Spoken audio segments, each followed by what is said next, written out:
اب آپ اس مبارک سلسلے کا 29واں حلقہ سماعت فرمائیں۔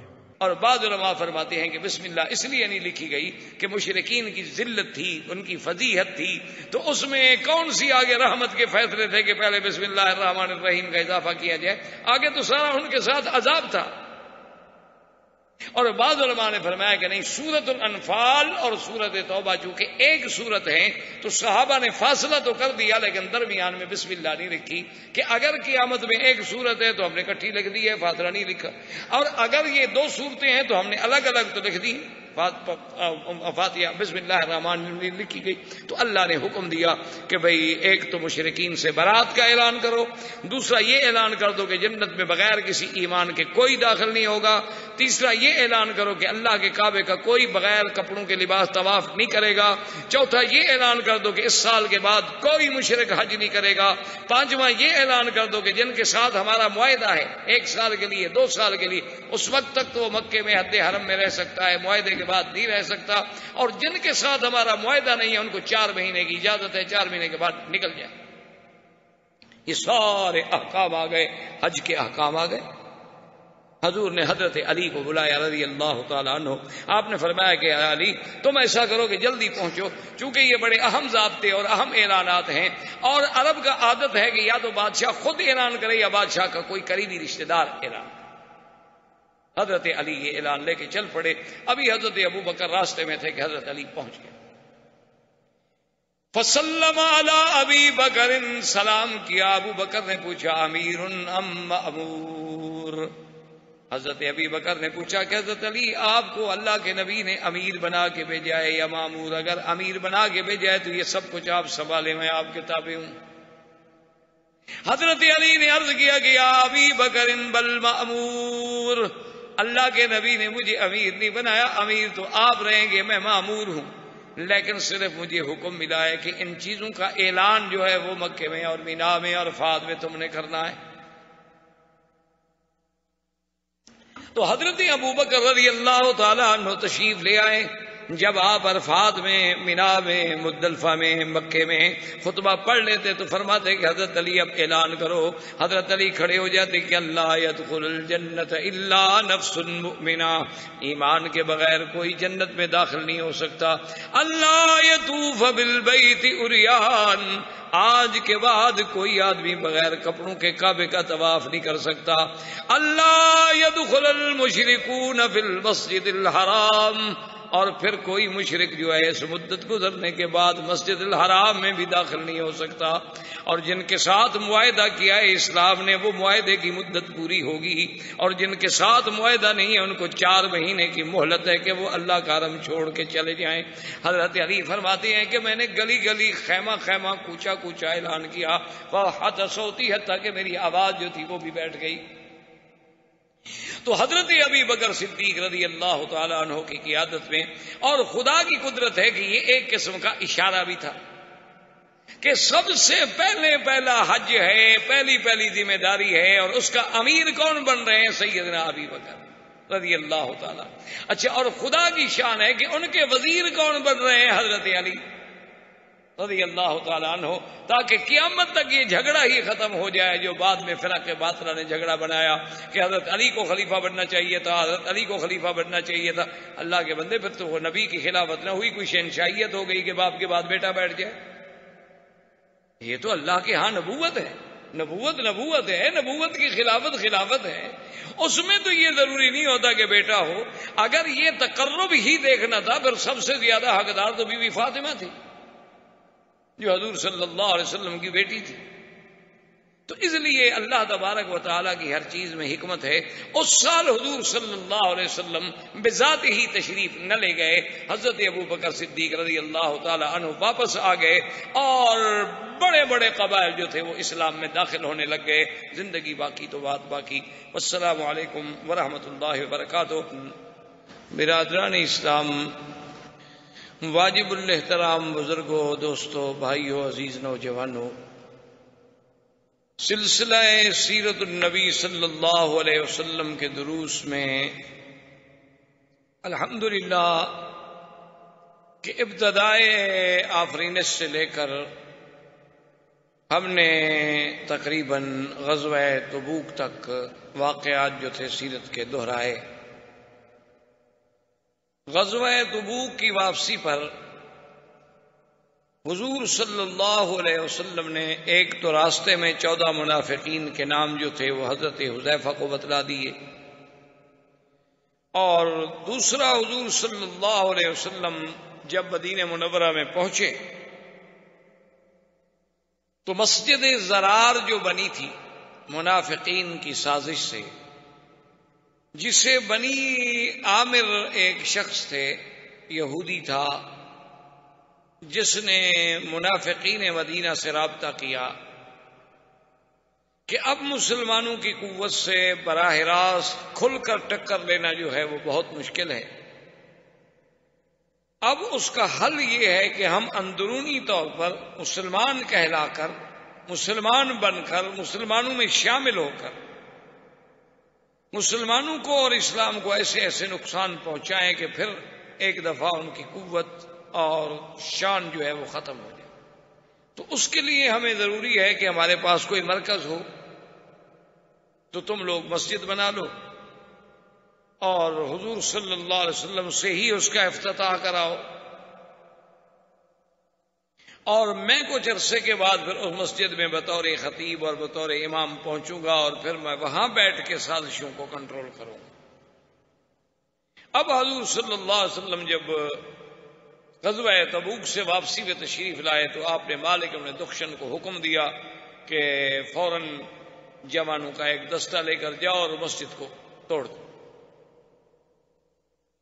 اس پر اللہ نے قرآن پاک میں بھی وہ آیات نازل فرمائیں کہ والذین اتخذوا مسجدا ضرارا وکفرا وتفریقا بین المؤمنین، کہ یہ وہ لوگ ہیں کہ جنہوں نے اللہ کی مسجد بنائی لیکن مسلمانوں کو ملانے کے لیے نہیں، مسلمانوں کو توڑنے کے لیے.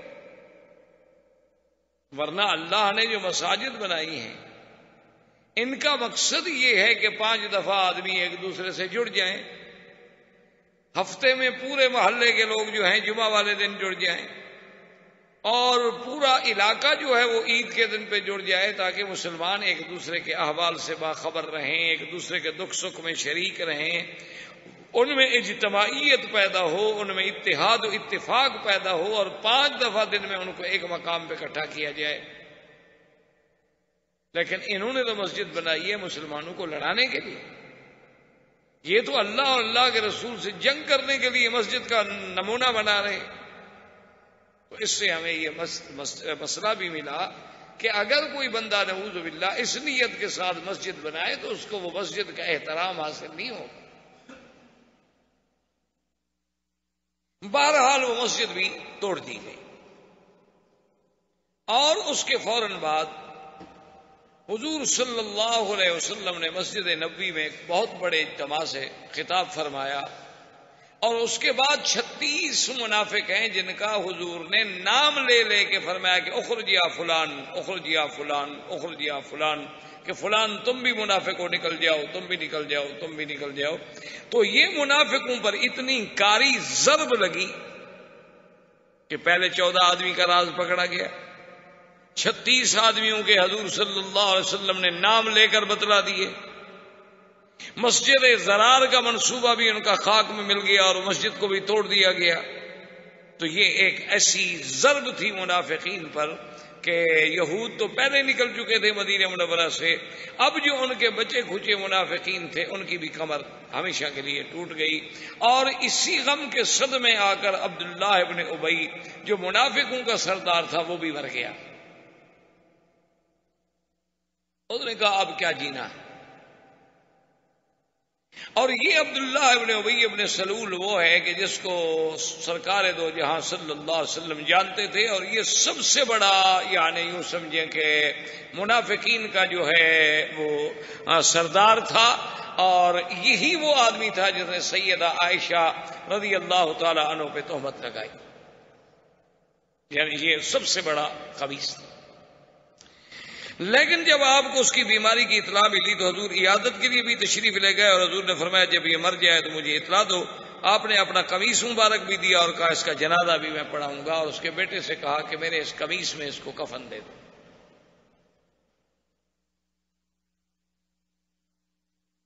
اصل میں بعض علماء نے اس پر تحقیقی بات جو لکھی ہے وہ یہ ہے کہ جب جنگ بدر ہوئی تھی تو حضور کے چچا بھی قید ہوئے تھے عباس، تو ان کا قمیض پھٹ گیا تھا اور کسی کا قمیض ان کو پورا نہیں آیا تھا، تو یہ عبداللہ ابن ابی نے آ کر قمیض پیش کیا کہ یا رسول اللہ آپ کے چچا ہیں، آپ میرا قمیض دے دیں، ان کو پورا آ جائے گا۔ تو وہ قمیض لے کر حضور نے ان کو دیا تھا، تو حضور نہیں چاہتے تھے کہ اس منافق کا احسان مجھ پر رہے اور قیامت والے دن اس احسان کی وجہ سے اس کو رعایت ملے، اس لیے حضور نے دنیا میں قمیض دے دیا۔ اور جب جنازے پڑھانے کا وقت آیا تو حضرت عمر رضی اللہ تعالی عنہ نے عرض کیا کہ حضور لا تصلی علیہ، آپ اس پہ جنازہ نہ پڑھیں، یہ تو وہ ہے عبداللہ ابن ابی رئیس المنافقین، اس نے احد میں کیا کیا، اس نے غزوہ خیبر کے موقع پہ کیا کیا، اس نے خندق کے موقع پہ کیا کیا، اس نے سیدہ عائشہ کے عفق کے مسئلے میں کیا کیا، آپ اس کا جنازہ پڑھا رہے ہیں۔ اور اللہ نے فرما دیا ہے کہ آپ ان کے لیے اگر 70 دفعہ بھی بخشش مانگیں تو اللہ ان کو معاف نہیں کریں گے۔ حضور نے فرمایا ہو سکتا ہے عمر میں 70 سے بھی زیادہ مانگ لوں۔ بہرحال حضور نے جنازہ پڑھا دیا۔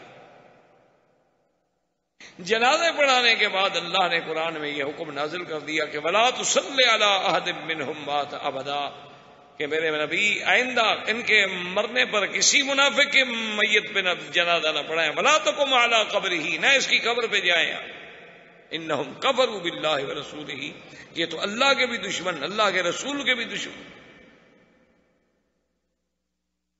تو حضرت عمر رضی اللہ تعالی عنہ کی رائے جو تھی وہ قبول ہو گئی۔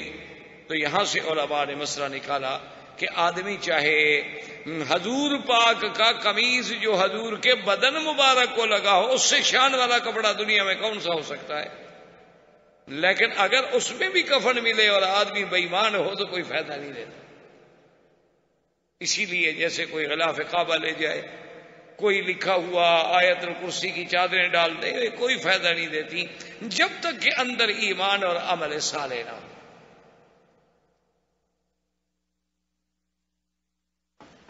اور یہی وہ 9 ہجری ہے جس میں ام کلثوم حضور صلی اللہ علیہ وسلم کی بیٹی بھی وفات پا گئی، اور یہی وہ 9 ہجری ہے کہ جس کو مورخین نے عام الوفود قرار دیا ہے کہ یہ وہ سال ہے کہ جس میں پھر حضور صلی اللہ علیہ وسلم کی خدمت میں لگاتار وفد آئے۔ وفد بنی عامر آیا، بنو عامر ایک قبیلہ تھا، ان کا وفد آیا، ان کے اندر 2 آدمی تھے، ایک کا نام عامر تھا اور ایک کا نام اربد ابن قیس تھا۔ یہ اربد ابن قیس جو ہے یہ تلوار چلانے میں اتنا بڑا ماہر تھا کہ اس کی تلوار کی دنیا میں بڑی دھوم تھی کہ بھی یہ بڑا فن تلوار سے، کیونکہ تلوار چلانا بھی ایک فن ہے، لکڑی چلانا بھی ایک فن ہے، بندوق چلانا بھی ایک فن ہے۔ آج کل تو خیر دنیا ہی بدل گئی نا، آج کل تو وہ جنگیں ہی نہ رہی، آج کل تو جدید جنگیں ہیں، جدید ٹیکنالوجی ہے، ریموٹ کنٹرول پہ آپ ایک بٹن دبائیں اور دوسروں کا ملک تباہ کرتے ہیں۔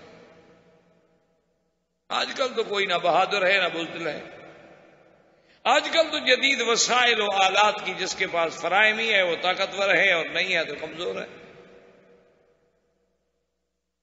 لیکن اس دور میں نیزہ بازی، تیر اندازی، تلوار چلانا، لکڑی چلانا، ایسے کشتی کرنا، یہ چیزیں بڑی فن سمجھا جاتا تھا۔ تو یہ تلوار چلانے میں اتنا بڑا ماہر تھا اور اتنی بڑی اس کے پاس قوت اور طاقت تھی کہ عرب میں اس کا شہرہ تھا۔ یہ اب بظاہر تو قبیلہ اسلام لانے کے لیے آ رہا ہے، لیکن ان دونوں نے آپس میں مشورہ کیا، اربد ابن قیس نے اور عامر نے۔ انہوں نے آپس میں مشورہ کیا، عامر نے کہا کہ اگر میں ملاقات کے دوران حضور صلی اللہ علیہ وسلم کو باتوں میں مشغول کر دوں اور حضور کی توجہ جو ہے وہ میری طرف ہو جائے، تم تلوار سے حملہ کر دینا۔ یہ آپس میں طے کر کے آ گئے، قبیلہ آ گیا حضور صلی اللہ علیہ وسلم کی خدمت میں، اور آ کے ابھی اسلام نہیں لے آئے، انہوں نے باتیں کرنی شروع کی، اور جناب عامر نے بڑی لمبی لمبی باتیں اور بڑی لمبے لمبے سوال، اور تاکہ بھی حضور صلی اللہ علیہ وسلم کو مشغول رکھے، اور پھر اشارہ کرے اربد کو بھی تلوار سے حملہ کرو، لیکن اربد جو ہے چپ بیٹھے۔ 1 دفعہ 2 دفعہ 3 دفعہ کچھ نہ ہوا، آخر وہ ملاقات ختم ہو گئی، مجلس ختم ہو گئی، اٹھ کے چلے گئے۔ اس نے کہا ماں بھی کہا یار تمہیں کیا ہو گیا تھا؟ اس نے کہا خدا کی قسم ہے میں کیا کروں، میں جب بھی تلوار پر ہاتھ رکھتا تھا نا حضور کے درمیان اور میرے درمیان تو آ جاتا تھا، اب میں تیری گردن کیسے اڑا دوں؟ تو اللہ نے اپنے نبی کو اس انداز میں محفوظ رکھا، اور یہ دونوں جو تھے اور ان کا راز واپس چلے گئے، اسلام نہ لے آئے۔ یہ دونوں نے آ کر ایک رستے میں بستی تھی بنی سلول کی، اسی عبداللہ ابن ابی ابن سلول والوں کی سلولیہ بستی تھی، جس میں انہوں نے قیام کیا۔ اور خدا کی شان دیکھیں کہ اس عامر کو تو طاعون نے پکڑ لیا اور رات کو آ کے سلولیہ میں ٹھہرا، اور طاعون کی گلٹی نکلی، ایک عذاب ہے، اللہ معاف کرے۔ تو اس نے بستی والوں سے کہا کہ فاتونی بفرسی، میرا گھوڑا جلدی لے آؤ، یہ میرے لیے بہت عبرتناک موت ہوگی کہ میں طاعون کی بیماری سے تڑپتا ہوا سلولیہ کی بستی میں پڑا ہوں، اکیلا مر جاؤں۔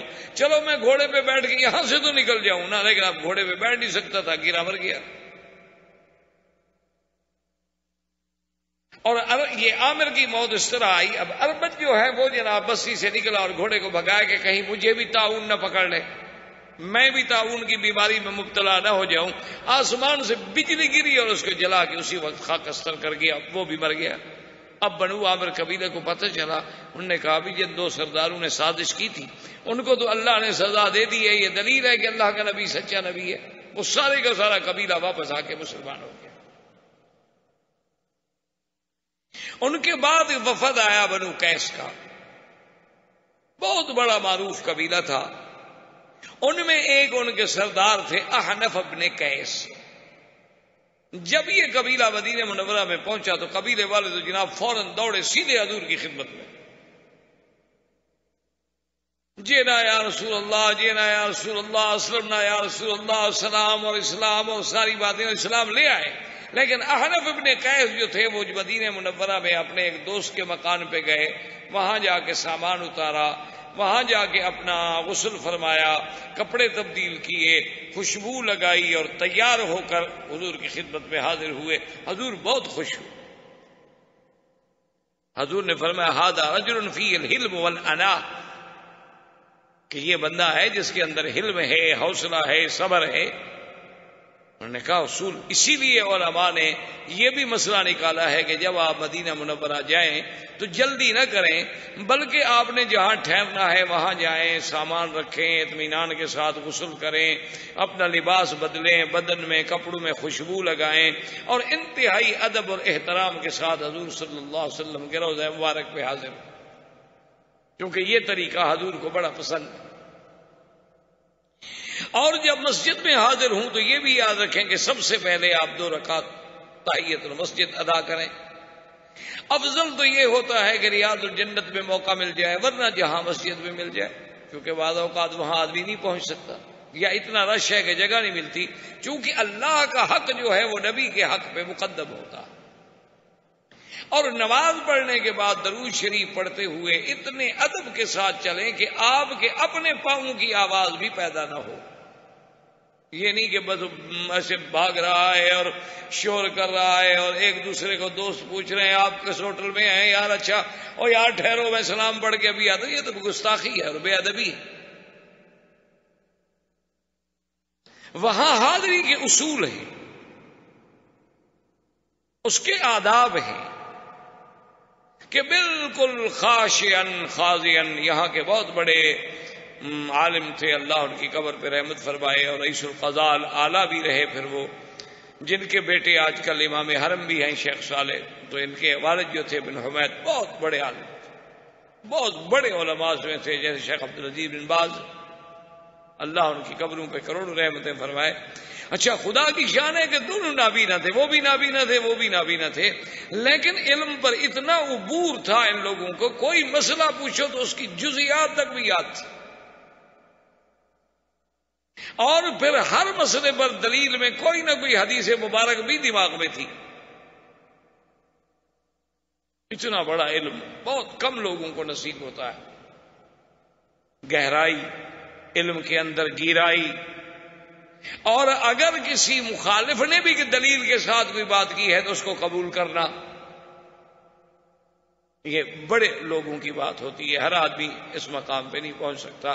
تو بہرحال انہوں نے اپنی کتاب میں لکھا ہے کہ جب زائر زیارت کے لیے مدینے حاضر ہو فَلْيَكُنْ خَاشِعًا خَاضِعًا متواضعًا، کہ عین خشوع کے ساتھ، تواضع کے ساتھ، ادب کے ساتھ چلے، اور یہ دل میں تصور کرے کأنہ یری النبی صلی اللہ علیہ وسلم، کہ گویا کہ وہ خود حضور کو دیکھ رہا ہے۔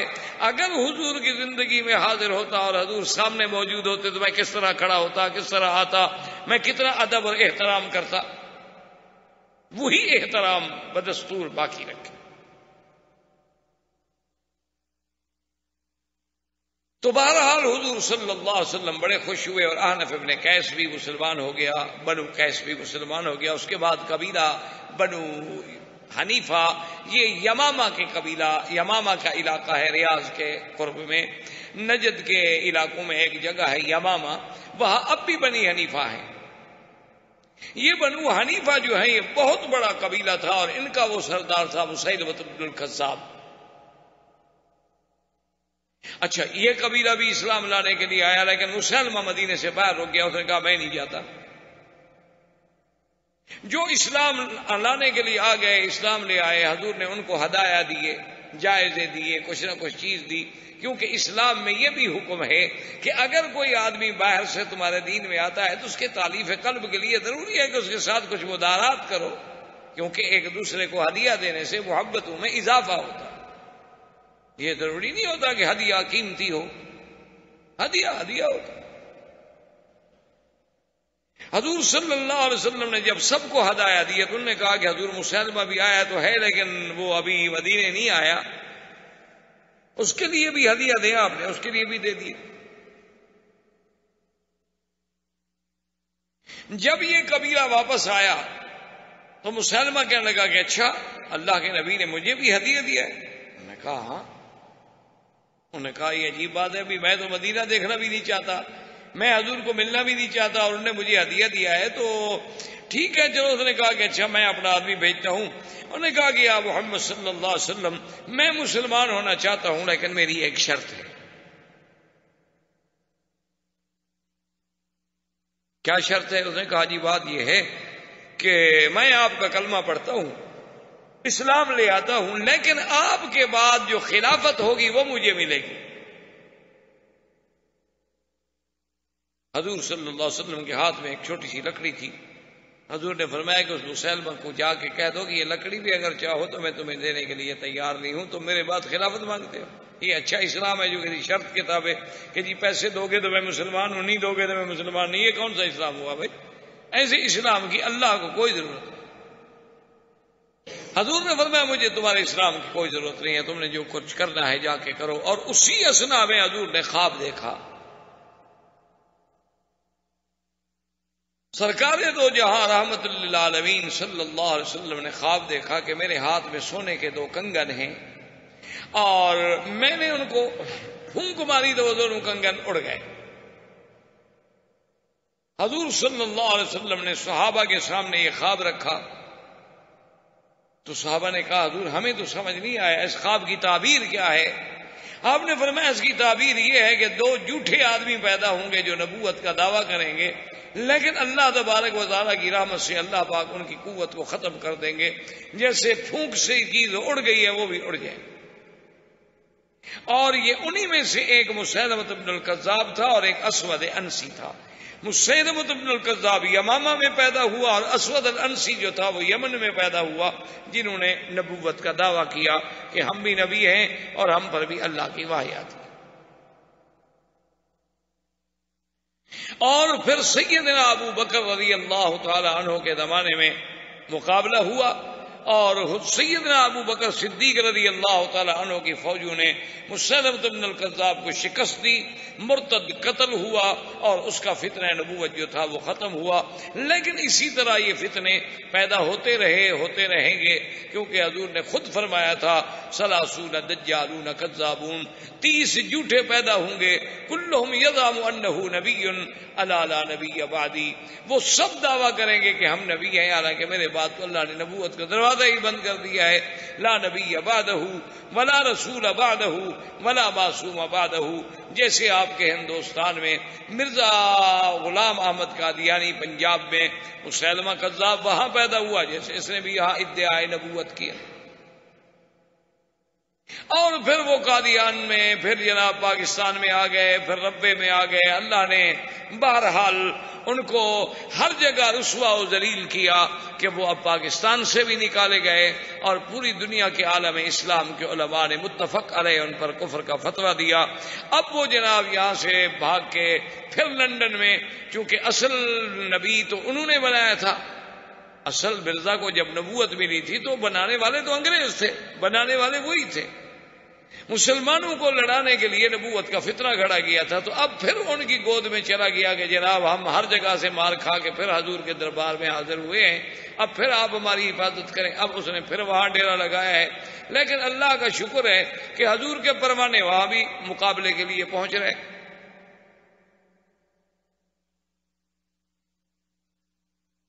اور اس سے حقیقت ہے، ابھی ہم جاتے ہیں نا جی، بہت سارے لوگ اس دفعہ بھی کچھ صحافی اور کچھ باہر کے جو لوگ ہوتے ہیں انہوں نے ایسا کہ جی آپ کو کیا تکلیف ہے، دیکھیں وہ پاکستان چھوڑ گئے، وہ انڈیا چھوڑ گئے، وہ یہاں لندن میں آ گئے، لیکن اب مولوی لوگ پھر بھی ان کے پیچھے بھاگ رہے ہیں. تو آخر کیا ایسی بات؟ ایسے سوالات ہمارے پڑھے لکھے لوگوں کو بھی بڑا پریشان کرتے ہیں کہ پتہ نہیں مولوی پاگل ہو گئے. ابھی جب تمہارے ملک سے نکل گیا جان چھوٹ گئی. اصل بات میرے عزیز یہ نہیں ہوتی، اصل بات یہ ہے کہ وہ باہر رہ کر بھی مسلمانوں کو گمراہ کر رہے ہیں. اب آپ جرمنی میں جا کے دیکھیں، اسی طرح آپ جنوب افریقہ میں جا کے دیکھیں، اسی طرح اور جو افریقی ممالک ہیں نائجیریا وغیرہ وہاں جا کے دیکھیں، اسی طرح زامبیا میں، گانا میں، جہاں جہاں انہیں موقع ملتا ہے. چونکہ ان کے دو مقام ہوتے ہیں، ایک جہاں جہالت ہو، دوسرا جہاں غربت ہو، اور تیسرا جہاں ضرورت ہو. وہ تین آدمیوں کو پکڑتے ہیں. اب ایک آدمی لندن میں گیا ہے، اس کے پاس ویزا ختم ہونے والا ہے اور رہنا چاہتے ہو، ٹھیک ہے جی آپ ہمارا فارم پر کر دیں کہ آپ کا جماعت احمدیہ سے تعلق ہے، ہم آپ کو سیاسی پناہ لے کر دے دیتے کہ جی ہم تو پاکستان سے نکلے ہوئے ہیں، ہمیں تو وہاں مار دیتے ہیں لوگ، ہمیں پناہ دیجیے. تو جو آدمی جماعت احمدیہ کا فارم پر کر دے اس کو پناہ مل گئی. انہوں نے کہا دیکھیں جی اب تو ہر سال ہزاروں لوگوں کو مرزائی بنا رہے. ایک تو یہ ضرورت ہے. دوسری بات یہ ہے، ہم نے ان کو کہا، بی بی سی والوں کو، NNI والوں کو، ہم نے ان سے کہا، نے کہا دیکھو یہاں یہودی ہیں، نصرانی ہیں، کبھی ہم نے ان کے ساتھ آ کر کوئی چیلنج، کوئی مناظرہ، کوئی مقابلہ کیا ہے؟ حالانکہ ہمارے نزدیک وہ بھی کافر ہیں. لیکن یہودی اپنے آپ کو یہودی کہتا ہے، نصرانی اپنے آپ کو نصرانی کہتا ہے، سکھ اپنے آپ کو سکھ کہتا ہے، ہندو اپنے آپ کو ہندو کہتا ہے، لیکن یہ بدبخت اپنے آپ کو مسلمان کہتا ہے. مشکل یہ ہے، یہ بھی آج کھلا اعلان کر دے گا جی میں مسلمان نہیں، جان چھٹی ختم، کوئی ہمارا مناظرہ نہیں، کوئی جھگڑا نہیں، کوئی تقریر نہیں، کوئی جلسہ نہیں، ہم پھر کبھی نہیں آئیں گے. لیکن جب یہ اسلام کا نام لے کر لوگوں کو دھوکہ دیں کہ ہم ختم نبوت کے بھی قائل ہیں، اور جو ختم نبوت کا قائل نہ اس کو ہم کافر سمجھتے ہیں، لیکن ختم نبوت کا معنی ہے مہر نبوت، تو جس کو اللہ کا نبی مہر لگا دے وہ نبی ہے. ترجمہ اس کا وہ اپنا کرتے ہیں. تو بہرحال خیر کہنے کا مقصد یہ تھا کہ وہ مسلمہ وہاں پیدا ہوا، اسد انسی وہاں پیدا ہوا. اللہ نے ان دونوں کا فتنہ جو تھا وہ بھی ختم کر دیا. اس کے بعد جو ہے بنی تئی جو تھے یہ بہت بڑا قبیلہ تھا، جس میں حاتم تائی جو بہت بڑا تاریخ میں سخی گزرا ہے،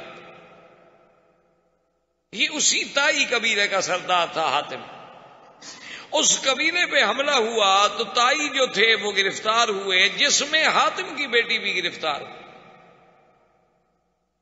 اور یہ وہی بیٹی ہے کہ جب حضور کے سامنے لائی گئی تو اس کے سر پہ دوپٹہ نہیں تھا، قیدی تھی. تو حضور نے فرمایا کون ہے؟ انہوں نے کہا حضور ہم نے فرمایا اس کے سر پہ دوپٹہ ڈالو. انہوں نے کہا حضور نے کافر عورت ہے. فرمایا کافر کیا مطلب؟ بیٹی تو بیٹی ہوتی ہے، کافر کی ہو، ہندو کی ہو، مسلمان کی ہو، بیٹی تو بیٹی ہے. تو بہرحال وہ حاتم تائی کی بیٹی بھی گرفتار ہوئی، اور حضور کے راستے میں جب حضور مسجد جاتے نا تو راستے میں ہی وہ لڑکی بیٹھی ہوتی. جب حضور گزرتے وہ کھڑی ہو جاتی، حضور میری بات سنیں، بات بتاؤ کیا بات؟ اس نے کہا مات ابی وغاب الوافد، میرا ابا بھی مر گیا، میرا بھائی بھی غائب ہو گیا، مجھے بتائے میں قید میں اکیلی عورت ہوں، آخر ایک میں سخی باپ کی بیٹی ہوں، مہربانی کر کے مجھے رہائی دی جائے۔ ایک دن، دو دن، تیسرے دن حضور نے فرمایا رہائی دے۔ اس نے کہا کہ حضور اگر میرا بھائی، آپ نے فرمایا تمہارا بھائی اللہ اور اللہ کے رسول کا نام سن کے فرار ہو گیا، بھاگ گیا، اللہ اور اللہ کے رسول سے فرار ہونا چاہتا ہے، اس کو نہیں، ہاں اللہ تمہارا بھائی خود آئے اسلام کے لیے تو پھر ہم اس کو پناہ دیں گے۔ تو یہ لڑکی واپس آئی، اپنے بھائی کو ملی، اپنے بھائی سے کہا کہ دیکھو تم اب نہیں بچ سکتے ہو، باسوا اس کے کہ حضور صلی اللہ علیہ وسلم کی خدمت میں چلے جاؤ۔ اس نے کہا اچھا مجھے یہ بتاؤ، کیونکہ حاتم کی بیٹی جو تھی وہ بھی ایک بہت بڑی سمجھدار عورت تھی، امرأۃ ذات حزم۔ اس نے کہا تم مجھے مشورہ دو، تمہارا مشورہ کیا ہے، میں کیا کروں؟ اس نے کہا عدی دیکھو بات سنو، محمد الرسول اللہ صلی اللہ علیہ وسلم یا تو اللہ کے نبی ہیں یا پھر بادشاہ ہیں، ان دو میں سے تو خالی نہیں ہے، کیونکہ اب سارے جزیرہ تو فتح ہو گیا۔ اگر وہ اللہ کے نبی ہیں تو اللہ کے نبی کی صحبت میں رہنے سے تمہاری دنیا اور آخرت دونوں بن جائیں گی، اور اگر وہ بادشاہ ہے تو بادشاہ تمہیں خود بلا رہا ہے تو جاؤ، تمہیں کوئی نہ کوئی عہدہ مل جائے گا، یہ کچھ سوچنے کی بات ہے۔ تو اس نے کہا ہاں بھی تمہاری رائے تو بہت اچھی۔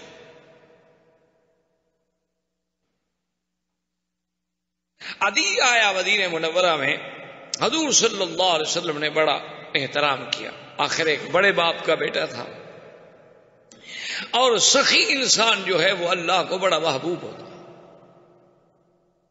آدمی کے اللہ نے سخاوت دی ہو تو سخی آدمی چاہے کتنا گناہگار ہو لیکن اللہ کو بڑا پسند۔ تو جب آئے تو حضور نے بڑا احترام کیا، بڑی عزت دی۔ اب اس نے کہا کہ میں سوچ رہا تھا کہ بھئی کیا فیصلہ کروں کہ انہو نبی و ملک، بادشاہ ہیں آپ نبی ہیں؟ کہتے ہیں ایسے ہم چل رہے تھے کہ راستے میں جاءت امرأۃ عجوزہ، ایک بوڑھی عورت آئی، اس نے کہا کہ اسمع یا محمد صلی اللہ علیہ وسلم، حضور میری بات سن۔ وہ کہتی ہیں کہ جناب وہ عورت جو ہے بوڑھی عورت ہے، بالکل لکڑی پکڑے ہوئے ہے، اور اللہ حضور صلی اللہ علیہ وسلم کہ اس کی بات سن رہے ہیں، سارے صحابہ کھڑے ہیں، کوئی 1 گھنٹے تک حضور بات سنتے رہے۔ تو عدی کہتا ہے میں نے دل میں فیصلہ کیا کہ یہ بادشاہ نہیں ہے، ھذا من عادات الانبیاء، یہ اللہ کا نبی ہے، یہ خلق نبوت ہے کہ ایک بوڑھی عورت کے لیے سارا قافلہ روکا ہوا اور 1 گھنٹہ ہو گیا حضور سڑک پہ کھڑے ہیں۔ یہ بادشاہوں کی بات نہیں ہو سکتی، انہو نبی، نبی ہے۔ کہتی ہیں کہ پھر جب ہم پہنچ گئے مدینے میں، حضور مجھے اپنے گھر میں لے گئے، تو میں نے گھر میں دیکھا کہ حضور صلی اللہ علیہ وسلم کے ایک چٹائی بچھی ہوئی ہے اور ایک چمڑے کا سرانہ پڑا ہے۔ تو مجھے وہاں بھی اندازہ ہوا کہ انہو نبی لیس ملک، یہ بادشاہ نہیں، بادشاہوں کے گھر ایسے نہیں ہوتے۔ حضور صلی اللہ علیہ وسلم نے وہ سرانہ مجھے دیا، کہا کہ یہ سرانہ لے لو اور اس پر بیٹھ جاؤ، تم مہمان ہو۔ تو میں نے کہا کہ نہیں یا رسول اللہ آپ اس سرانے پہ بیٹھے۔ حضور نے فرمایا آپ اس سرانے پہ بیٹھے۔ میں نے کہا نہیں حضور آپ کے سامنے میں کیسے سرانے پہ بیٹھوں؟ حضور نے فرمایا میں حکم دے رہا ہوں تم مہمان ہو۔ تو کہتے ہیں کہ مجھے حضور نے سرانہ دے دیا، میں سرانے کے اوپر چڑھ کے بیٹھ گیا اور حضور نیچے مٹی پہ بیٹھ گئے۔ تو میں نے کہا انہو نبی من الانبیاء، یہ واقعی اللہ کے نبی ہیں، بادشاہ نہیں ہیں۔ میں نے کہا اشہد اللہ الہ الا اللہ واشہد ان محمد الرسول اللہ۔ حضور نے فرمایا عدی تمہیں پتہ ہے کہ تم اب بھی دین قصوری پر ہو؟ یہ دین قصوری جو تھا یہ یہودیت کے اور نصرانیت کے درمیان میں ایک نیا دین تھا۔ تو عدی کہتے ہیں میں تو حیران ہو گیا کہ بھی اس بات کا پتہ تو میرے بیٹے کو بھی نہیں، میرے باپ کو بھی نہیں، میری بہن کو بھی نہیں، ہر کوئی مجھے سمجھتا تھا کہ میں نصرانی ہوں، حالانکہ میں نصرانی نہیں تھا، میں تو قصوری تھا۔ اور حضور نے فرمایا تم لوگوں سے مرباز بھی لیتے ہو، جزیہ بھی لیتے ہو، اور حالانکہ تمہارے اس دین قصوری میں تو لینا حرام ہے، یہ جگہ ٹیکس جو لوگوں سے تم وصول کرتے ہو۔ تو عدی کہتا ہے واللہ میں حیران ہو گیا کہ وہ چیزیں جس کا علم میرے سوا، میری بیوی کو نہیں، میرے بچے کو نہیں، میری اولاد کو نہیں، ان کو کیسے پتا ہے؟ مجھے یقین ہو گیا کہ اللہ کے نبی ہے اور ان کو اللہ کے نے وحی کے ذریعے خبر دی، اور تو کوئی ذریعہ ہو ہی نہیں سکتا۔ تو اسلام لے آئے۔ یہ وہی عدی ابن حاتم ہیں جن کے بارے میں صحیح حدیثوں میں ذکر ہے کہ جب حضور نے یہ آیت پڑھی اتخذوا احبارهم ورهبانهم اربابا من دون اللہ، کہ عیسائی جو تھے ان لوگوں نے اپنے پیروں کو، اپنے مولویوں کو اللہ کے سوا رب بنا رکھا تھا۔ تو اسی عدی ابن حاتم نے اعتراض کیا، اس نے کہا کہ یا رسول اللہ ہم نے ان لوگوں کو کبھی اپنا رب تو نہیں مانا۔ حضور نے فرمایا صبر کرو، وہ لوگ اگر کسی چیز کو حلال کر دیں تو تم اس کو حلال سمجھتے تھے، وہ اگر کسی چیز کو حرام کر دیں تو تم لوگ اس کو حرام سمجھتے تھے۔ انہوں نے کہا یہی تو اللہ کا حق ہے، یہ تشریع جو ہے یہ تو اللہ کا حق ہے، اور خدا بنانا کیا ہوتا ہے؟ اس لیے ہمیشہ یاد رکھیں کہ خدا کا معنی یہ نہیں ہوتا کہ بس جس کے آگے نماز سجود رکوع کیا جائے، بلکہ جو احکام اللہ نے دیے ہیں اگر ان احکام کو نافذ کرنے والا یا بنانے والا ہم کسی دوسرے کو مان لیں تو گویا ہم اس کو بھی خدا مان رہے ہیں۔ یہی وہ بنیادی فلسفہ ہے کہ جیسے لوگ اپنے لیڈروں کے بارے میں اندھے معتقد ہو جاتے ہیں۔ بہت بڑے بڑے مسلمان جو تھے بعض اوقات وہ کافر لیڈروں کے معتقد ہو گئے، بعض مسلمان جو تھے وہ مسلمان لیڈروں کے معتقد ہو گئے، اور بعض لوگ اپنے اس لیڈر کی محبت میں اتنے اندھے ہو جاتے ہیں کہ وہ نماز نہیں پڑھتا وہ بھی نہیں پڑھ رہے، وہ شراب پیتا ہے وہ بھی پی رہے، وہ جیسا لباس پہن رہا ہے وہ بھی پہن رہے ہیں۔ تو اس لیے یہ جو والہانہ یہ بھی بت پرستی ہے۔ بت پرستی کا معنی یہ نہیں ہوتا کہ ایک بت کھڑا کر دو، اگر آپ بندے کو پوجتے ہیں تو یہ بھی بت پرستی۔ اگر آپ کسی کی شخصیت کی پرست کرتے ہیں تو وہ بھی بت پرستی ہے۔ اگر آپ اللہ اور اللہ کے رسول کے مقابلے پر ایک آپ کا قائد ہے، ایک آپ کا لیڈر ہے، آپ اس کی بات کو مان رہے ہیں، آپ لینن کو مان رہے ہیں، آپ ماؤ کو مان رہے ہیں، آپ جناب اسی طریقے سے کسی اور فلسفی کو مان رہے ہیں، آپ کارل مارکس کو مان رہے ہیں، آپ لارڈ میکالے کو قانون کو مان رہے ہیں، تو یہ اس سے بڑی بت پرستی کیا ہو سکتی ہے کہ مسلمان ہو کر اور غیر اللہ کے تشریع کو مانے؟ یہ تو سب سے بڑا کفر ہے۔ تو حضور صلی اللہ علیہ وسلم کے پاس بہرحال بنو تئی بھی مسلمان ہو گئے۔ اس کے بعد ایک قبیلہ تھا بنو بجیلہ، جن کے آدمی تھے جن کا نام تھا عبداللہ ابن جریر البجلی، اور یہ آدمی ایسا تھا اللہ نے اس کو ایسی شخصیت دی تھی کہ دور سے کوئی دیکھے تو معلوم ہوتا تھا کہ بادشاہ وقت آ رہا۔ اور حضور پاک نے اس کے آنے سے پہلے صحابہ سے کہا کہ یدخل من هذا الباب رجل، اس دروازے سے ابھی کچھ دیر بعد ایک بندہ داخل ہوگا جس کے چہرے پر ایسا تمکنت ہے جیسے بادشاہوں کے چہرے پر ہوتی ہے، اور اس میں بڑا حلم ہے، حوصلہ۔ کچھ دیر گزری تو عبداللہ بن جریر البجلی حاضر ہوئے، اور انہوں نے جب سنا کہ تمہارے آنے سے پہلے حضور یہ کہہ رہے تھے فاسلم، اس نے بھی فوراً کلمہ پڑھ لیا۔ اسی طریقے سے ایک قبیلہ تھا از جن کا سردار تھا زمام ابن ثعلبہ، اور یہ زمام ابن ثعلبہ جو تھا یہ اپنے دور میں مانا ہوا آدمی تھا کہ کوئی بندہ اس کے سامنے بات کرے وہ فوراً بتا دیتا تھا کہ یہ سچ کہہ رہا ہے یا جھوٹ کہہ رہا ہے، یعنی اتنا اس کو اللہ نے قیافے کا علم دیا تھا، اتنا وہ آدمی کے نفسیات کو اور آدمی کے چہرے کو اور اس کے اساریر وجہ کو یعنی خطوط کو پڑھ کے اندازہ کر کے آپ کو بتا دیتا تھا کہ یہ جھوٹ بول رہا ہے سچ کہہ رہا ہے۔ ایسے بڑے لوگ پیدا ہوئے۔ اچھا، اس کو علم قیافہ بھی کہتے ہیں۔ تو اس کے قبیلے والوں نے کہا کہ زمام ایک بات کرو یار، مہربانی کرو، تم خود مدینہ شریف کیوں نہیں چلے جاتے ہو تاکہ ہمیں حضور صلی اللہ علیہ وسلم سے بات کر کے بتلا دو کہ وہ سچے ہیں، اللہ کا نبی ہے، سچا ہے یا نہیں ہے، تاکہ ہم بھی فیصلہ کریں، ساری دنیا تو مسلمان ہو رہی۔ تو زمام ابن ثعلبہ وہاں سے حضور صلی اللہ علیہ وسلم کی خدمت میں آئے۔ اور آ کے بیٹھے حضور کی خدمت میں اور پوچھا کہ من خلق السماوات، یا محمد صلی اللہ علیہ وسلم آسمان کس نے پیدا کیا؟ فرمایا اللہ۔ من خلق الارض، زمین کس نے پیدا کی؟ حضور نے فرمایا اللہ۔ اس نے کہا من نصب الجبال، ان پہاڑوں کو زمین پہ کس نے جمایا؟ حضور نے فرمایا اللہ۔ اس نے کہا اقسمک باللہ، محمد مصطفیٰ صلی اللہ علیہ وسلم جس خدا نے آسمان بنائے، زمین بچھائی، پہاڑ جمائے، اس خدا کی قسم دے کر آپ سے پوچھتا ہوں اللہ ارسلکا، اسی خدا نے آپ کو رسول بنا کے بھیجا ہے؟ حضور نے فرمایا نعم بالکل۔ فاشقال اشہد اللہ الہ الا اللہ واشہد ان محمد رسول اللہ۔ اس نے کہا حضور میں بھی فرد مسلمان ہوں۔ اس لیے یعنی مقصد ہے کہ اللہ تبارک و تعالیٰ اسی طرح کہتی ہیں کہ ایک اعرابی حضور کی خدمت میں جنگل کا رہنے والا بدو آیا، کہنے لگا اقسمک بالذی خلق السماوات السبع، میں اس ذات کی قسم دیتا ہوں آپ کو جس نے آسمان پیدا کیے، جس نے زمین پیدا کی، جس نے پہاڑ پیدا کیے، آپ مجھے بتائیں، ایسی چیز مجھے بتائیں جو مجھے جنت میں داخل کر دے۔ حضور پاک صلی اللہ علیہ وسلم نے فرمایا کہ عقیدہ اپنا درست کر لو، اللہ کے ساتھ شریک نہ کرو، کبائر گناہوں سے بچ جاؤ، اللہ کے فرائض جو ہیں جیسے 5 نمازیں ہیں، رمضان کے روزے ہیں، زکوٰۃ ہے، اگر پیسہ ہو، صحت ہو، طاقت ہو تو حج ہے، اللہ کے فرائض پورے کرو۔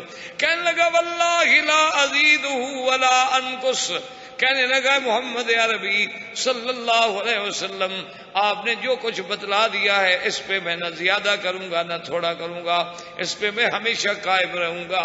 اور اس کے بعد چل پڑا۔ حضور نے فرمایا کہ دیکھو اس صحابی کو اس نے جو کچھ کہا ہے، اگر اس نے سچ کہا ہے تو اللہ کی جنت اس کے لیے لازم ہو گئی۔ اسی لیے بعض لوگ جو ہے نا سنت نفل نہیں پڑھتے، وہ کہتے ہیں صحابی نے بھی کہا ہے میں یہی پڑھوں گا، اس میں نہ زیادہ کروں گا نہ کم کروں گا۔ حالانکہ یہ بات ٹھیک نہیں ہے، وہ صحابی کا اپنا ایک اجتہاد تھا، ایک رائے تھی۔ یہ معنی نہیں ہے کہ بھی سنت اور نوافل اگر ایسی بات ہے تو اللہ کے نبی بھی نہ پڑھتے، تو اللہ تبارک و تعالیٰ کے نبی بھی سنت و نوافل نہ پڑھتے۔ اب ہم نے حضور کی اتباع و اقتداء کرنی ہے، کسی ایک صحابی کی اتباع تو نہیں کرنی۔ صحابی کی اتباع ہم کیوں کرتے ہیں کہ وہ اتباع کرتے ہیں محمد الرسول اللہ صلی اللہ علیہ وعلا آلہ واصحابہ وسلم تسلیما کثیرا کثیرا۔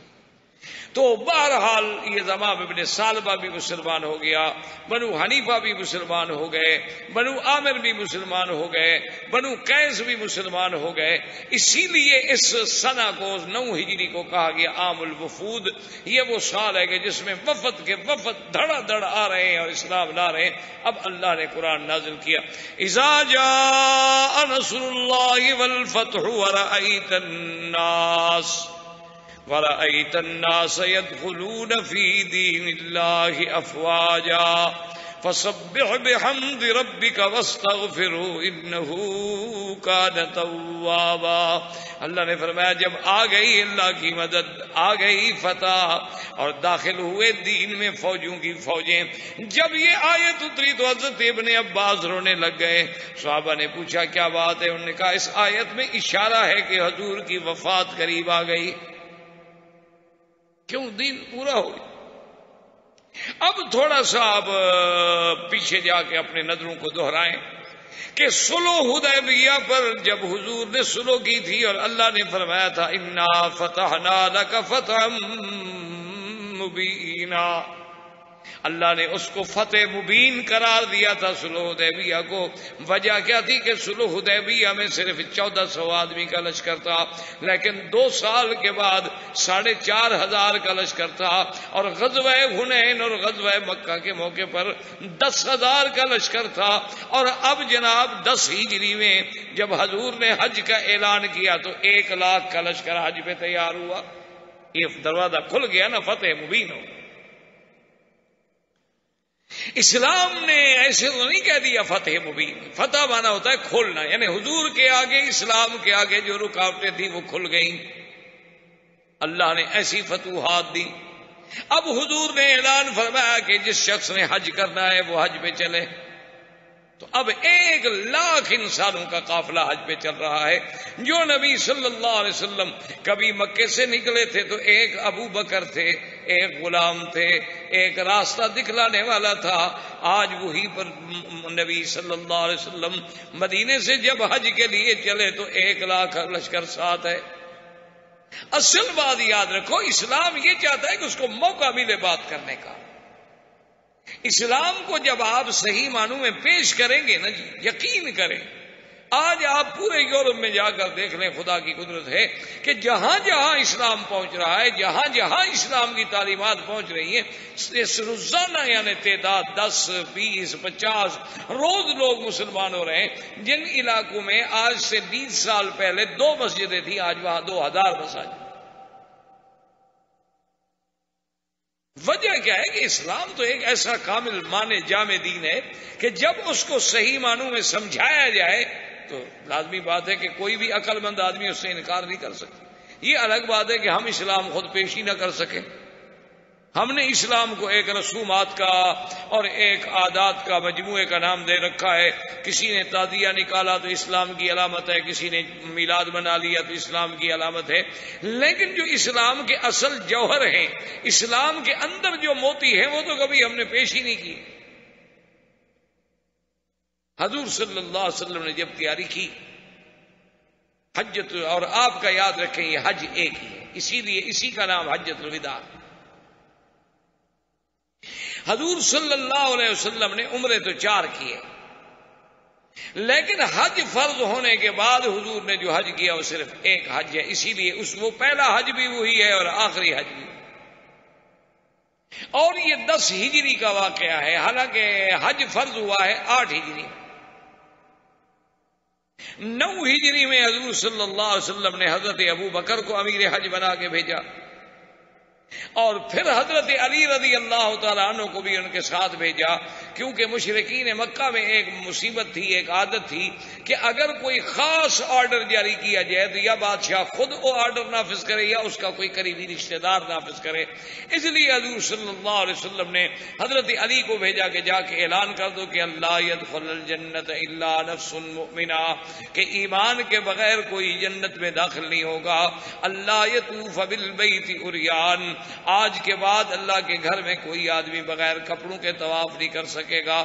اور حضور نے فرمایا انما المشرکون نجس فلا يقربوا المسجد الحرام بعد عامهم هذا، اور جو مشرک ہے وہ پلید ہے، اس کو بھی اللہ کے حرم میں داخل ہونے کا حق نہیں.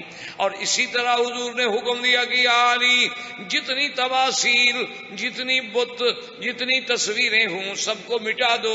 بلا قبرا مشرفا الا سویتہ، اور قبرستانوں میں جتنی اونچی قبریں ہوں ان کو بھی زمین کے برابر کر دو، کوئی اونچی قبر نہ چھوڑو. یہ سارے کام جو تھے 9 ہجری میں ہو گئے. اب 10 ہجری میں حضور صلی اللہ علیہ وسلم نے حج کی تیاری کی. اور حضور صلی اللہ علیہ وسلم جب بیر علی سے، جس کا اصل نام تو ذل حلیفہ ہے لیکن مشہور جو ہے وہ ابیار علی ہے، اور ہمارے بعض لوگوں نے تو ایک روایت بھی بنا رکھی ہے، کچھ تو کہتے ہیں کہ یہ علاقہ جو تھا یہ حضرت علی رضی اللہ تعالیٰ عنہ کا رقبہ، زمین جائیداد تھی، اسی لیے اس کو بیر علی کہا جاتا ہے. حالانکہ انتہائی بڑا جھوٹ ہے جس کی کوئی حقیقت نہیں. حضرت علی کے پاس تو بی بی فاطمہ کے ساتھ شادی کرنے کے لیے پیسے نہیں تھے، اتنی بڑی جگیریں کہاں سے آ گئی تھی. حضرت علی تو غریب آدمی تھے، وہ تو سب کچھ مکہ میں لٹا گئے. سیدنا علی رضی اللہ تعالیٰ عنہ تو بیٹھے ہوئے مسجد نبوی میں رو رہے تھے. حضرت عثمان گزرے تو انہوں نے کہا کیا بات ہے، کیوں رو رہے ہیں؟ انہوں نے کہا کمال ہے، میں نے 2 اونٹ پالے تھے کہ بھئی لکڑیاں لاؤں گا، بیچوں گا، اور پیسے اکٹھے ہوں گے تو بی بی فاطمہ سے میری شادی پہ خرچ ہوگا. حضرت حمزہ نے 2 اونٹ میرے ذبح کر دیے. حضرت حمزہ رضی اللہ، چونکہ شراب حرام نہیں ہوئی تھی، یہ اونٹ بٹھا کے جو گئے نا جی، تو ایک مغنیہ گانا گا رہی تھی کہ پہلے سردار جو ہوتے تھے نا اونٹوں کی کوہان کاٹ کے کباب بنا کے کھلاتے تھے. حضرت حمزہ نشے میں جو اٹھے اونٹوں کی کوہان کاٹ دی. حضرت علی واپس آئے تو 2 اونٹ زخمی ہوئے پڑے. وہ روتے ہوئے حضور کی خدمت میں گیا کہ یا رسول اللہ دیکھیں آپ کے چاچا نے کیا کر دیا، حضرت حمزہ نے کیا کر دیا. حضور آئے تو حمزہ نشے میں. حضور نے فرمایا ماذا فعلت یا حمزہ، یہ تم نے کیا کیا ہے؟ تو ایسے آنکھیں اٹھا کہتے حل انتم الا عبید آبائی، اچھا تم تو میرے دادے کے غلام ہو نا، کیا کرنے آئے ہو؟ حضور نے فرمایا علی وہ تو ہوش میں نہیں ہے، اب اس کا بدلہ یہ ہے کہ میں تمہیں دے دوں گا اونٹنیاں، اس کے بدلے میں کیا کہوں حمزہ کو؟ تو حضرت علی رضی اللہ تعالیٰ عنہ بیٹھے ہوئے رو رہے تھے، تو حضرت عثمان نے پوچھا کیا؟ انہوں نے کہا حضرت میری تو وہ جائیداد ہی اونٹنیاں تھیں دو، وہ بھی حضرت حمزہ نے ذبح کر دی ہیں، اور بی بی فاطمہ کی شادی قریب ہے، میرے پاس پیسے نہیں، میں کیا خرچ کروں گا؟ تو حضرت عثمان نے کہا کہ لا تبکے علی، حضرت علی تمہیں غم کرنے کی کیا ضرورت ہے، شادی علی کی ہوگی اور دولت عثمان کی ہوگی۔ تو حضرت علی کے پاس کہاں سے جاگیریں آ گئیں کہ بیر علی حضرت علی کا ہو گیا؟ اچھا، بعض لوگوں نے ایک اور روایت گھڑی ہے، وہ کہتے ہیں جی کہ یہاں کچھ جن بھوت رہتے تھے جو کسی کے قبضے میں نہیں آتے تھے، تو حضرت علی نے پکڑ کر ان کو اس کنویں میں قید کر دیا۔ یہ بھی جھوٹی روایت ہے، خدا جانے پتہ نہیں مولویوں کو کہاں سے جن بھوت نظر آ جاتے ہیں، اور ان کے جن بھوت بھی ایسے کوئی پاگل سمجھدار ہیں کہ جو پکڑتے ہیں مسلمانوں کو پکڑتے ہیں۔ میں کہتا ہوں ان پیروں کو کہو بدبختو، اگر تمہارے پاس کوئی جن شن ہے تو ان کو کہو کافروں کو مارو، ہندو کو مارو، ہماری جان چھڑاؤ، یہودیوں کو مارو۔ تمہارے جن اچھے ہیں کہ بھی ہم مسلمانوں کو مارنے کے لیے پلے ہوئے ہیں، اور جی جن کے ذریعے مٹھائی اٹھا لیتے ہیں۔ بیٹھے ہوئے تھے، حضرت نے حکم دیا کہ ملتان کا حلوہ لے آؤ، بھی چوری لے آؤ، یعنی چوری کھلا رہا ہے، اچھا حضرت ہے نہ، ملتان کا حلوہ جو اٹھا کے جن لے آئے، کوئی اس کے باپ کا تھا یا جن کے باپ کا تھا، تو وہ حرام نہیں؟ لوگ خوش ہوتے ہیں سبحان اللہ۔ حضرت نے جناب ایسی کرامت دکھائی کہ بیٹھے بیٹھے ملتان کا حافظ حلوہ آ گیا، وہ حافظ حلوہ جو آ گیا پہلے کھانا حلال ہے حرام ہے، چوری کی حضرت نے، حضرت کو تو ہاتھ کاٹا جائے جس نے چوری کرائی۔ لوگ سمجھتے ہیں وہ پیر ہے۔ تو بہرحال یہ کوئی شخص ایک اور گزرا ہے علی، جس کے اس علاقے میں کوئی زمین تھی، کنویں تھے، جس کی وجہ سے اس کو ابیار علی کہا جاتا ہے، اس کا سیدنا حضرت علی سے کوئی تعلق نہیں۔ جیسے وادی فاطمہ، لوگ کہتے ہیں بی بی فاطمہ کو، اللہ کے بندے بی بی فاطمہ تو غریب تھی، وہ تو چکی پیستے پیستے ان کے تو ہاتھوں میں چھالے پڑ گئے، تو ان کی وادی فاطمہ کہاں سے آ گئی؟ یہ جموم کے قریب جو وادی فاطمہ ہے، لوگ کہتے ہیں بی بی فاطمہ کی وادی ہے، نعوذ باللہ۔ تو یہ سارے لوگوں نے خود گھڑے ہوئے ہیں کس سے، جہاں جو نام فٹ آتا ہے نا جی، قوم بڑی استاد ہے، ایک منٹ میں لگا دیتی ہے کہ چلو بھئی اس کو بی بی فاطمہ کے ساتھ لگا دو، اس کو حضرت علی کے ساتھ لگا دو۔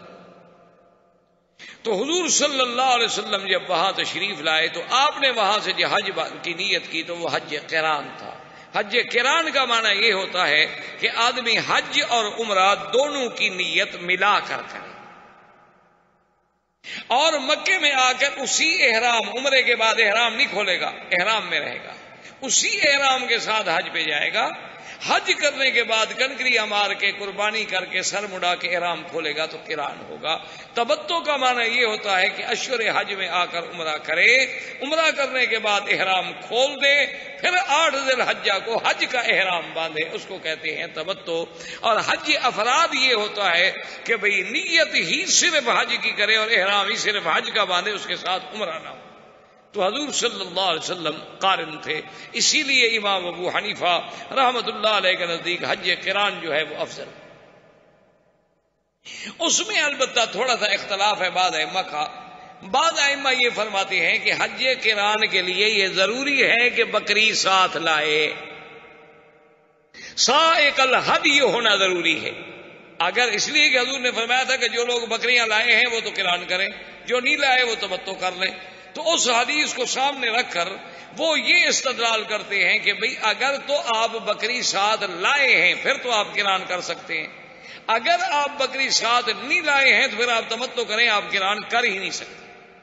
لیکن امام ابو حنیفہ رحمۃ اللہ علیہ فرماتے ہیں کہ اللہ کے بندو، بکری لانا سنت ہے یا ذبح کرنا سنت ہے؟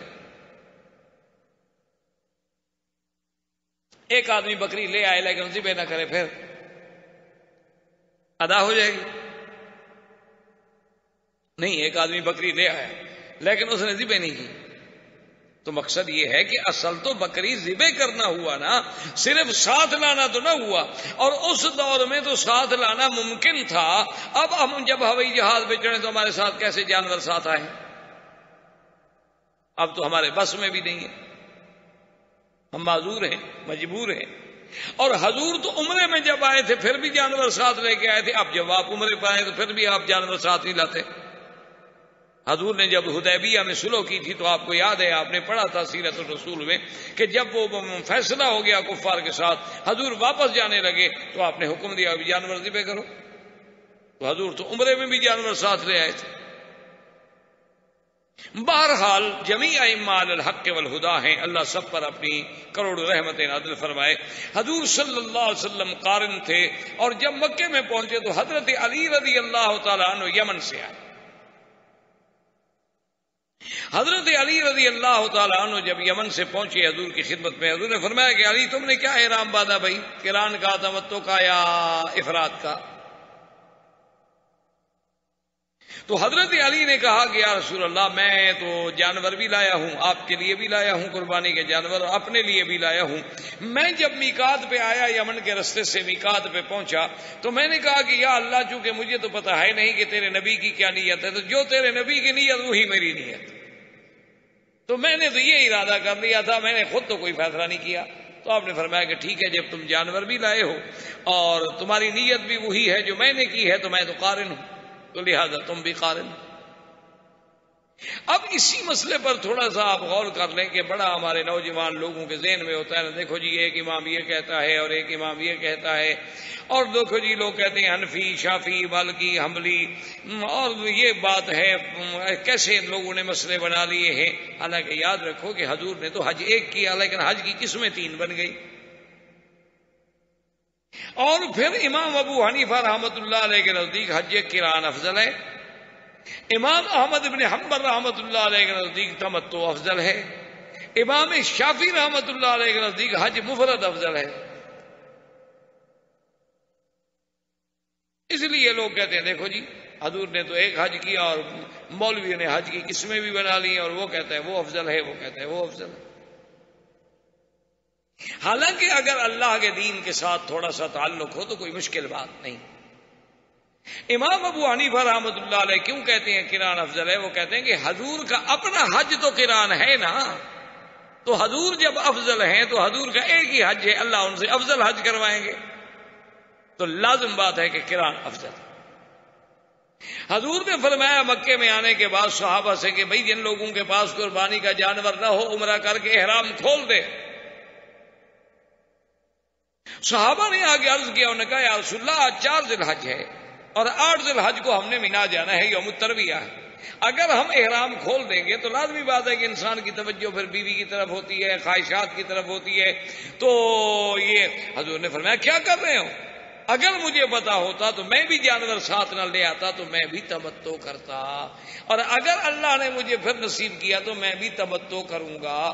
تو امام احمد بن حنبل فرماتے ہیں کہ جب حضور زبردستی تمتع کروا رہے اور حضور کی تمنا ہے کہ لولا سقط الہدیہ، اگر میں بھی جانور ساتھ نہ لاتا میں بھی تمتع کرتا تو تمتع افضل ہے۔ اب حج کی دوسری قسم بھی نکل گئی، اور امام احمد بن حنبل کے افضل کہنے کی دلیل بھی بن گئی کہ حضور جو فرما رہے ہیں۔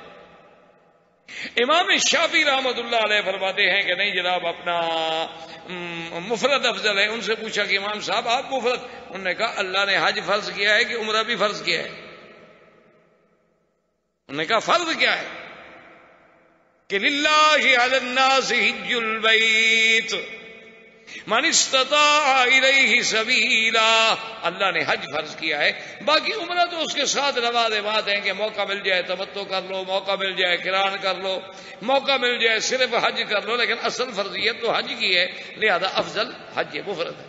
تو اب دیکھیں تمام ائمہ اپنی طرف سے کہہ رہے ہیں یا قرآن و حدیث کو سمجھ رہے ہیں؟ تو اس لیے ہمیشہ یاد رکھیں کہ جتنا ائمہ کرام ہیں ان کا فہم قرآن ہوتا ہے، فہم حدیث ہوتا ہے، یعنی حکم تو قرآن کا ہے، حکم تو حدیث رسول کا ہے، ان کی صرف تھنکنگ ہے، ان کی سوچ ہے، ان کی رائے ہے۔ جیسے آپ کے بڑے بڑے لائر ہیں، بڑے بڑے ججز ہیں، قانون پڑھتے ہیں، ہر کس کی رائے اوپینین ہے اپنی اپنی۔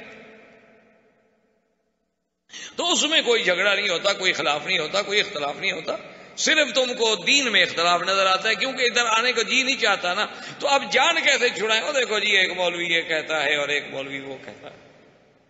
میں تو ہمیشہ لوگوں سے کہتا ہوں کہ چلو آپ ایسا کریں، جن باتوں پر مولوی متفق ہیں وہ تم مان لو، جھگڑے والی چھوڑ دو۔ جن باتوں پر مولوی تمہیں لڑاتا ہے نا، کچھ مولوی کچھ کہتا ہے، نماز کے لیے تو جھگڑا کوئی نہیں، تمام مولوی کہتے ہیں نماز پڑھو، یا کوئی ایسا مولوی بھی ہے جو کہے نہ پڑھو؟ تو چلو بھائی یہ تو شروع کر دو نا، کم از کم اس پہ تو سارے مولوی متفق ہیں نا۔ رمضان کے روزے کے بارے میں کتنے مولوی ہیں جو تمہیں کہتے ہیں کہ نہ رکھو، یا 30 یا 29 نہ رکھو بلکہ اس دفعہ 10 رکھ لو؟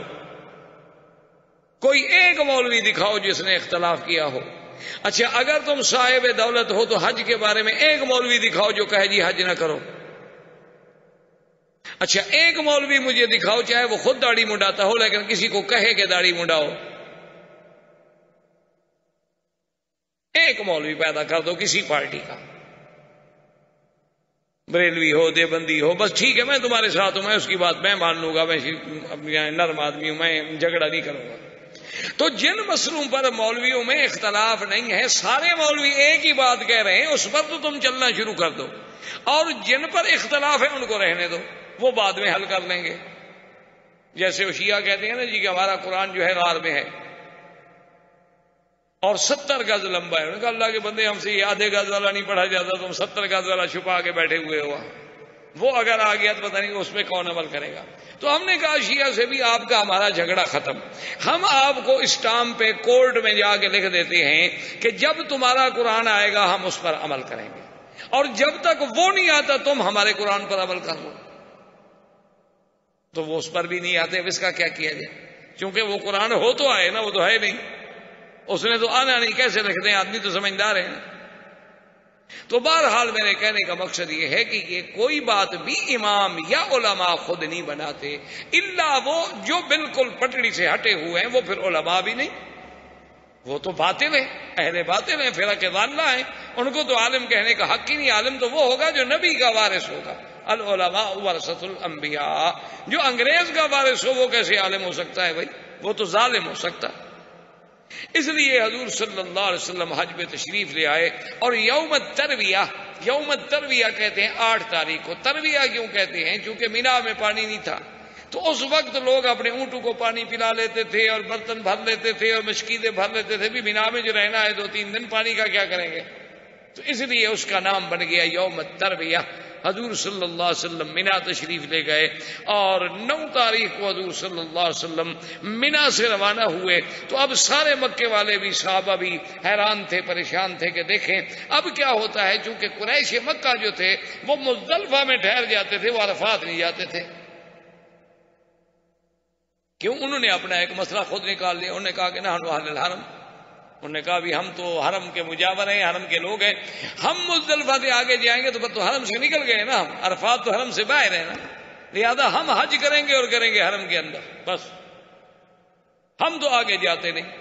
اب جیسے ہمارے بلوچوں نے کوئٹہ میں مسئلہ حل کر دیا ہے، وہاں ایک جبل مراد ہے، ایک ذکری پارٹی ہے، وہ کہتے ہیں جی مکے مدینے جانے کی ضرورت ہی نہیں، یہی جبل مراد پہ آ جاؤ اور یہی حج کر لیتے ہیں۔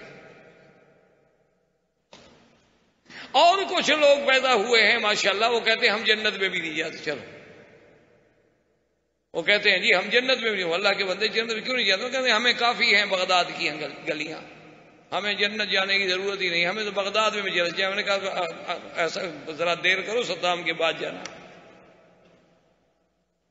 ایسا نہ ہو کہ جنت تو ملے سو ملے، وہ جہاں پہنچائے گا نا تمہیں، وہ نہ جہنم ہوگی نہ برزخ میں لٹکتے رہو گے۔ اللہ کے بندے کی عقل کی بات ہے، جو دماغ میں آ جائے کہہ دیا۔ اللہ کے دین کو مذاق تو نہیں بنایا جا سکتا۔ حضور صلی اللہ، اس لیے قریش نے بھی اپنا ایک مسئلہ بنا لیا، انہوں نے کہا نحن اہل الحرم فلا نخرج من الحرم، ہم حرم سے نہیں نکلتے، ہمارا حج مزدلفہ میں ہو جائے گا۔ حضور صلی اللہ علیہ وسلم سیدھے عرفات گئے، سمجھ آ گیا کہ نہیں حج عرفات میں ہوگا، اسی لیے حضور نے فرمایا تھا الحج عرفہ، حج تو عرفات کی حاضری کا نام۔ اگر کوئی مزدلفہ میں رہے، اگر کوئی حرم میں رہے تو اس کا حج ادا نہیں ہوگا جب تک کہ وہ عرفات میں نہ ہو۔ حضور صلی اللہ علیہ وسلم نے اسی عرفات کے میدان میں وہ عظیم خطبہ جو خطبہ حجۃ الوداع، یہ وہی خطبہ ہے جس کو ساری دنیا نے لیا ہے. مانتے نہیں ہیں؟ اقوام متحدہ آپ کا اور سلامتی کونسل آپ کی اور جناب ہیومن رائٹس والے اور انسانی حقوق والے اور تنظیمیں جتنی دنیا میں ہیں، یہ آپ کے جتنے فرانسیسی انقلاب آئے، ماؤ کا انقلاب، یہ سب انہوں نے اصل کیا تھا؟ خطبہ ہے محمد الرسول. ان سب کا اصل چارٹر جو ہے وہ یہ ہے، وہ خطبہ جو حضور نے حجۃ الوداع میں پڑھا تھا. فرق صرف اتنا ہے کہ دشمن نام نہیں بتلاتا، نام نہیں لیتا کہ میں نے کہاں سے لیا، وہ کہتا جی میری سوچ ہے. حضور صلی اللہ علیہ وسلم کا وہ خطبۃ الوداع جو ہے اتنا عظیم، اتنا جامع، اتنا معنی، اتنا کامل خطبہ ہے حضور صلی اللہ علیہ وسلم کا کہ ایسے خطبے کی پورے عالم میں مثال نہیں ملتی. جہاں جہاں حضور صلی اللہ علیہ وسلم نے خطبے میں بڑی باتیں فرمائی، وہاں عظمت خون مسلم. حضور نے فرمایا ای یوم ھذا، ای بلد ھذا، ای شہر ھذا. حضور نے فرمایا آج کون سا دن ہے؟ حج، یوم الوقوف. کون سا مہینہ ہے؟ ذی الحجہ. کون سا شہر ہے؟ مسجد الحرام، مکہ المکرمہ. آپ نے فرمایا مسلمانوں سن لو، ان دماءکم و اموالکم، مسلمانوں کا خون، مسلمانوں کا مال، مسلمانوں کی عزت اسی طرح حرام ہے جیسے آج کے دن کی حرمت بلد الحرام کی حرمت اور شہر اللہ الحرام کی حرمت ہے. جیسے یہ تین حرمتیں کبھی نہیں توڑی جا سکتی، مسلمان کی جان و مال کی بے آبروئی کبھی نہیں کی جا سکتی. حرمت عظمت اسلام اور عظمت خون مسلم. اور آج ہماری بدقسمتی ہے، کافروں کا کتا مر جائے تو پوچھنے والے ہیں، اور مسلمانوں کے خونوں کی ندیاں بہ جائیں تو کوئی رونے والا بھی نہیں. فما بکت علیہم السماء والارض. آج ہماری وہ حالت ہو گئی ہے کہ ہم پر نہ آسمان روتا ہے نہ زمین روتی ہے. ہر جگہ رسوائی، ہر جگہ ذلت، ہر جگہ خواری، ہر جگہ مسلمانوں کی بربادی. کہیں عورتوں کے جلوس ہیں، کہیں مسلمانوں کو قتل کیا جاتا ہے، کہیں مسلمانوں کی عورتوں کے ساتھ اجتماعی آبرو ریزی کی جاتی ہے. لیکن کافروں کا اگر کوئی جہاز بھی گر جائے، الزام بھی لگ جائے تو ملکوں پہ پابندیاں لگ جاتی ہیں. مسلمانوں کے لیے رونے والا بھی کوئی نہیں. کوسوفو میں دیکھ لیں کیا ہے، یعنی جو مدد کرنے آئے انہوں نے بھی مسلمانوں کو مارا. مقصد یہ تھا کہ نسل مسلم کو ختم کر دو، امداد مقصد نہیں تھا. اس کی وجہ کیا ہے؟ وجہ بڑی آسان سی ہے جو علامہ نے کہی، وہ معزز سے زمانے میں مسلمان ہو کر اور ہم خوار ہیں آج تارک کے قرآن ہو کر. ہم نے اللہ کے قرآن کو چھوڑا، اللہ نے ہمیں چھوڑ دیا. سیدھی سی بات. نام کے مسلمان ہیں، پٹواری نے لکھا ہے مسلم، کھاتا مسلم، پاسپورٹ میں لکھا ہوا یہ کون ہے جی مسلم، باقی اس کو پتہ شتا کوئی نہیں کہ اسلام کیا ہے، صرف نام ہے. کوئی بڑے سے بڑا مسلمان ہے، نماز پڑھ لیتا ہے ماشاءاللہ، سمجھتا ہے کہ میں تو بالکل اب ولی اللہ ہو گیا نا، مکہ شریف میں آ گیا ہوں، نماز بھی پڑھتا ہوں. وہ تو یہ سمجھتا ہے نا کہ میرا تو اب آسمان پر پہنچنے کے درمیان 1-2 میٹر کا فاصلہ رہ گیا ہے. باقی وہ یہ نہیں سمجھتا خدا کے بندے مکے میں رہنا کوئی بڑی بات نہیں. ابو جہل تو سارے پیدا ہی مکے میں ہوا، رہا بھی مکے میں. اسی لیے بزرگوں نے لکھا ہے کہ خرے عیسیٰ اگر موقع رود ہنوز خر باشد. عیسیٰ علیہ السلام کے گدھے کو جو لے جاؤ مکے شریف میں 200 سال باندھ کے کھڑا کر دو تو گدھا گدھا ہی رہے گا، بندہ تھوڑا بن جائے گا.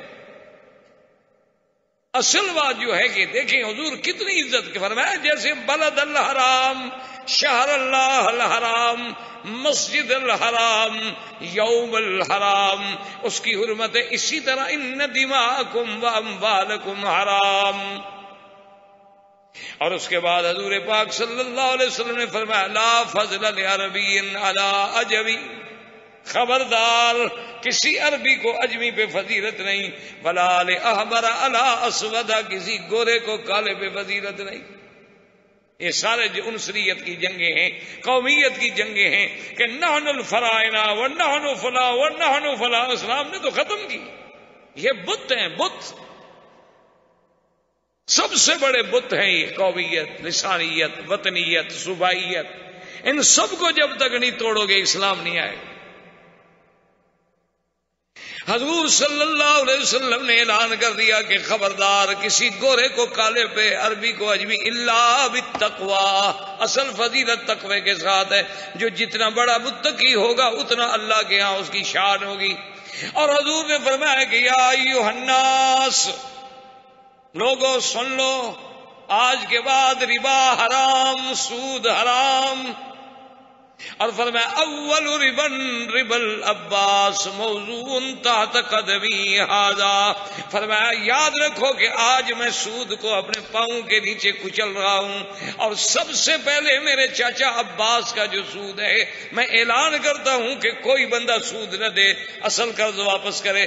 اپنے چاچا کا سود سب سے پہلے ختم کیا۔ اور حضور نے فرمایا کہ یاد رکھو جو جاہلیت میں دشمنی تھی کہ ایک بندہ مارا ہم 2 ماریں گے، وہ 2 ماریں گے ہم 4 ماریں گے، آپ نے فرمایا ختم، آج کے بعد کوئی جاہلیت کے خون کا بدلہ نہیں ہوگا۔ وَأَوَّلُ مَا أَذَوْا عامر بن ربیعہ بن عبد المطلب، عامر جو عبد المطلب کی اولاد میں ہیں، ان کے خون کا بدلہ میں معاف کرتا ہوں، کوئی بدلہ نہیں لیا جائے گا، بس ختم، جاہلیت کی جنگیں ختم۔ اور حضور نے فرمایا یاد رکھو کہ قتل عمد اگر کوئی کرے گا تو قصاص، اور شبہ عمد کرے گا یا خطا کرے گا تو دیت۔ شبہ عمد کا کیا معنی ہوتا ہے کہ ایک آدمی لکڑی ماری، بندہ مر گیا، ہن ماری تو ہے نا اس نے، ویسے لکڑی کے ساتھ عام طور پہ بندے مرتے نہیں ہیں، تو اس کو کہا جاتا ہے شبہ عمد۔ اس کی دیت کتنی ہوگی؟ فرمایا 100 اونٹ، اس کی دیت جو ہے ادا کی جائے گی۔ تو یہ وہ حجۃ الوداع ہے جس میں میرے محبوب نے سارا اسلام کا چارٹر قیامت کے لیے جاری کیا، اور جس میں اللہ نے قرآن اتارا کہ الیوم اکملت لکم دینکم واتممت علیکم نعمتی ورضیت لکم الاسلام دینا۔ والسلام، زندگی باقی تو بات باقی انشاءاللہ، وما علینا الا البلاغ۔ احباب کرام، اس کے بعد اب آپ اس مبارک سلسلے کی CD نمبر 30 سماعت